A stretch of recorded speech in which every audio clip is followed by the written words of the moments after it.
नमस्कार साथियों, मेरे YouTube चैनल सावर टेक्निकल सोनी में आपका हार्दिक स्वागत और अभिनंदन। साथियों, शिक्षा विभाग से संबंधित सूचनाएं और न्यूज़ पाने के लिए इस मेरे YouTube चैनल को लाइक और सब्सक्राइब जरूर करें।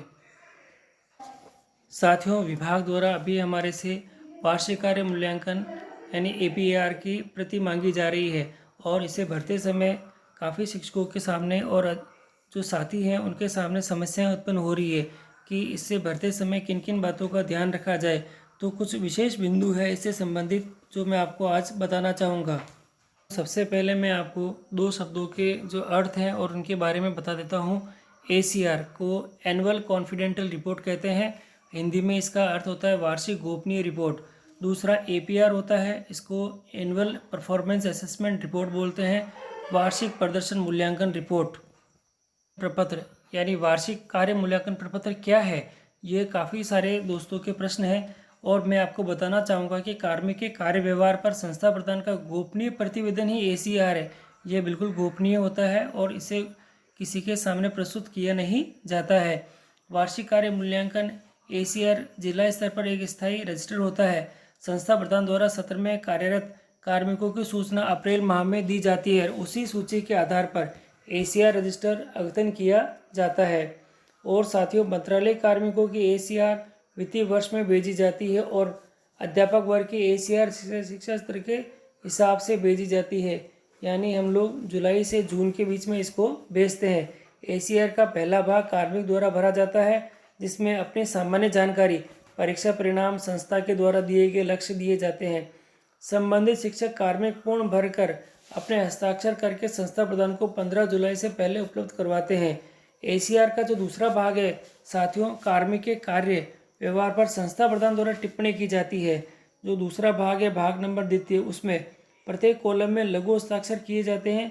ACR का तीसरा भाग जिला शिक्षा अधिकारी द्वारा भरा जाता है और ACR के चौथे भाग पर कार्मिक द्वारा अपनी संपत्ति का विवरण भरा जाता है और कार्मिक के हस्ताक्षर होते हैं। तो आपने देखा इसके चारों भागों के बारे में यहीं आ गई सबसे शॉर्ट में डिटेल्स, यानी आपका जो पहला भाग है उसमें कार्मिक क्यों भरना है, दूसरे भाग में कार्मिक के व्यवहार पर संस्था प्रधान द्वारा टिप्पणी है, तीसरे में ACR पर जिला शिक्षा अधिकारी द्वारा भरा जाएगा, चौथे के अंदर हमें अपनी संपत्ति का विवरण भरना है।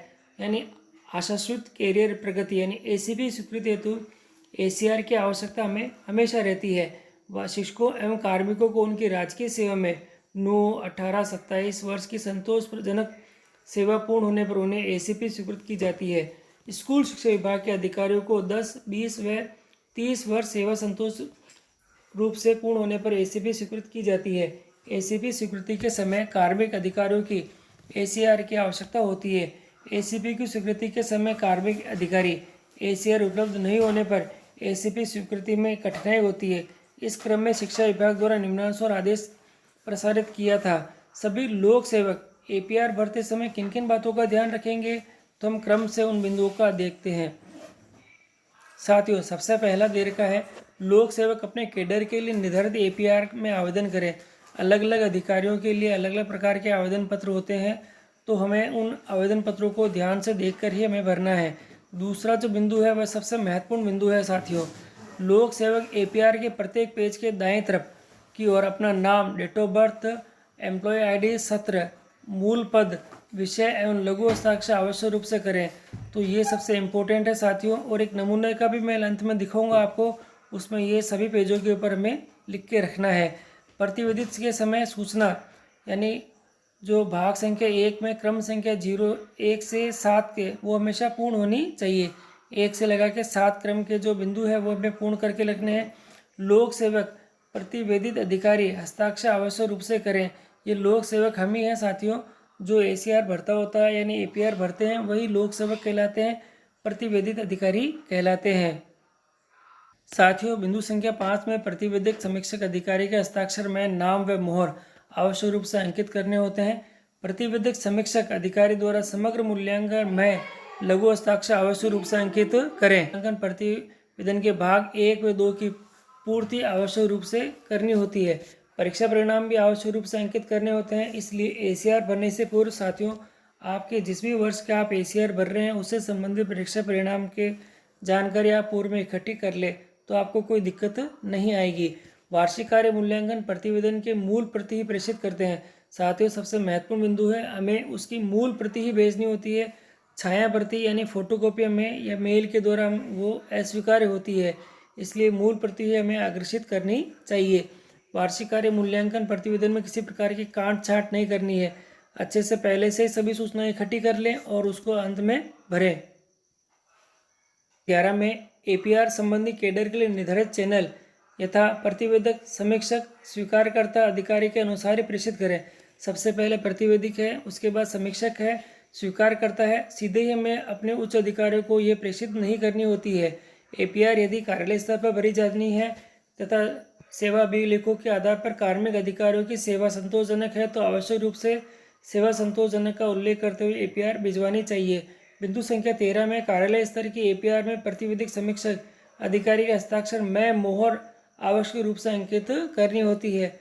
नमूने के हस्ताक्षर में मैं आपको इसके बारे में और अच्छे से दिखा दूंगा। एपीआर पर आवश्यक रूप से सत्र अंकित करने हैं। साथियों, मैंने आपको कहा है कि बिंदु संख्या 2 के अंदर जो भी दे रखा है वह प्रत्येक पेज पर लिखना है और सत्र जरूर हमें अंकित करने हैं।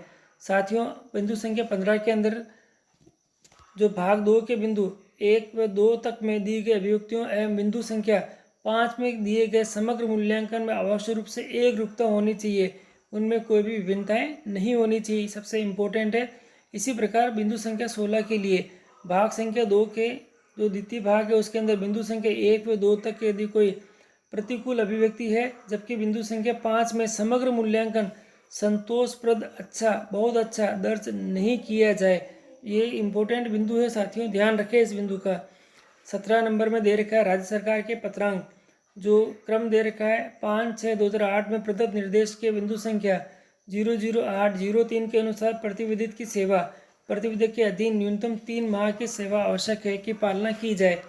राज्य सरकार के आदेश के अनुसार बिंदु संख्या 18 में दे रखा है दिनांक 16/7/85 के अनुसार 3 वर्षों से पूर्व के प्रतिवेदन स्वीकार योग्य नहीं है, अतः 3 वर्षों से पूर्व के प्रतिवेदक अधिकारी स्वयं द्वारा मूल्यांकन कार्यालय अभिलेख के आधार पर तैयार कर भिजवाएं। ऐसे प्रतिवेदक का समग्र मूल्यांकन संतोषप्रद से ऊपर की श्रेणी का नहीं भरा जाए।